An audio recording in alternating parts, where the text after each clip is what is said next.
विद्यार्थियों, हम आपके साथ फिर हाजिर हैं लेकर पाठानुसंधान के तीसरे वीडियो में। इसमें आपसे हम बातचीत करेंगे हम लोग पाठानुसंधान की प्रविधि, या आप इसको कह सकते हैं विषय विभाजन। इसको देखेंगे। मुख्य रूप से इसके 4 पड़ाव होते हैं। पहला होता है सामग्री संकलन, दूसरा होता है पाठ चयन, और तीसरा होता है पाठ सुधार, और चौथा और अंतिम है उच्चतर आलोचना। पहला है सामग्री संकलन। सामग्री संकलन को आप देखिए, इसमें क्या होता है, किसी अप्राप्त पांडुलिपि की यथासंभव अधिक से अधिक प्रतिलिपियों को आप कहाँ से ले सकते हैं? मठों से, मंदिरों से, ग्रंथालयों से, व्यक्तिगत संग्रहालयों से, शोध संस्थान आदि से खोजकर संकलित करना सामग्री संकलन कहलाता है। यानी आपने किसी रचना की ऐसी पांडुलिपि खोजी जो इन जगह पर मिली और आपने उसको सामग्री को संकलित कर लिया। यह निश्चित रूप से बहुत कठिन कार्य है, लेकिन सामग्री के अंतर्गत समस्त उपलब्ध प्रतियां और अभिलेख आते हैं। सामग्री को लोगों ने 2 भागों में फिर बांट दिया है, मुख्य सामग्री और सहायक सामग्री। मुख्य सामग्री कौन कौन सी होती है, आप देखिए, इस पर आप एक नज़र डालिए।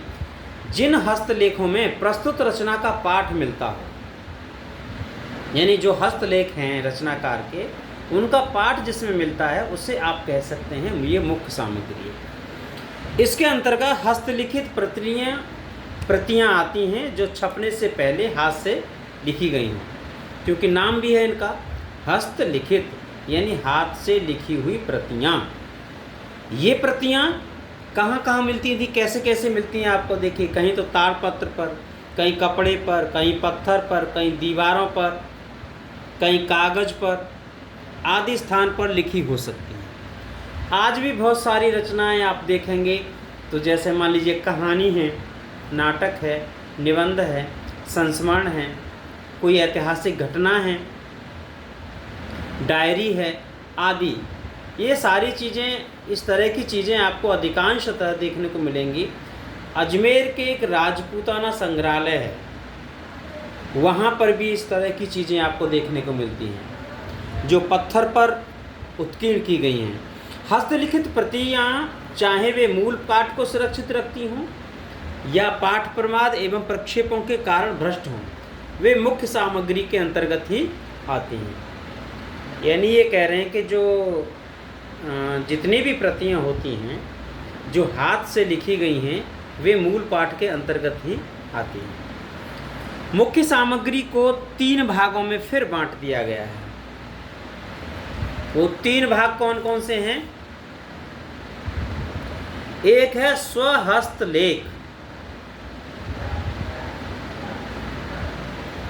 और दूसरा है प्रथम प्रतिलिपि, और तीसरा है प्रतिलिपि की प्रतिलिपि, यानी फोटो की फोटो। अब स्वहस्तलेख, इसमें क्या होगा, कवि की हस्तलिखित प्रति के प्राप्त हो जाने पर पाठ निर्णय की संपूर्ण समस्या ही समाप्त हो जाती है। जब किसी रचनाकार की, प्रतिलिपिकार की हाथ से लिखी हुई प्रतिलिपि आपको मिल गई तो सारी समस्याओं का समाधान हो गया। और पाठालोचक का कार्य सामान्य मुद्रण जैसा ही रहता है, लेकिन प्राचीन लेखकों के स्वहस्त लिखित लेख बहुत ही कम या प्रायः मिलते ही नहीं हैं। स्वहस्त लेख के अंतर्गत ऐसी सामग्री आती है जिसे रचयिता के निर्देशन में तैयार किया जाता है तथा वह उसे पढ़कर संशोधित कर देता है।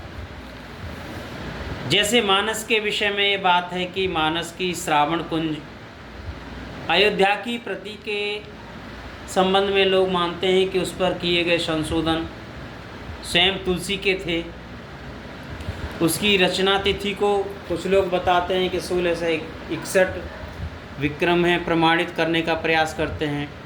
और शंभुनाथ चौबे एवं माता प्रसाद गुप्त ने प्रमाणित किया है कि नहीं, यह 16 से 91 विक्रम की है।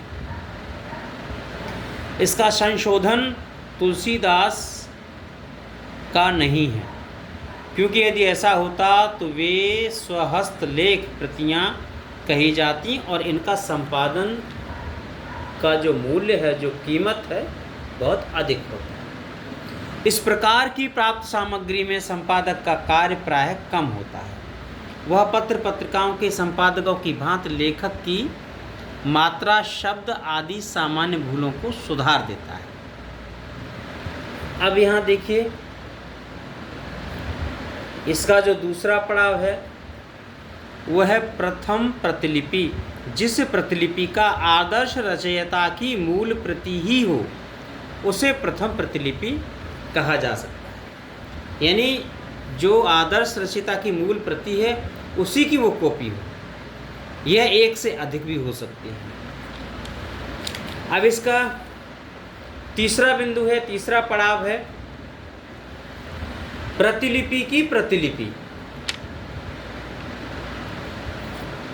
यानी प्रतिलिपि की प्रतिलिपि किसी भी लोकप्रिय रचना का प्रसार सर्वप्रथम प्रतिलिपियों के द्वारा होता था। जैसे कोई व्यक्ति स्नान करने या भ्रमण करने के उद्देश्य से जाता था तो वहाँ अन्य व्यक्ति उसकी प्रतिलिपि की प्रतिलिपि कर लेता था।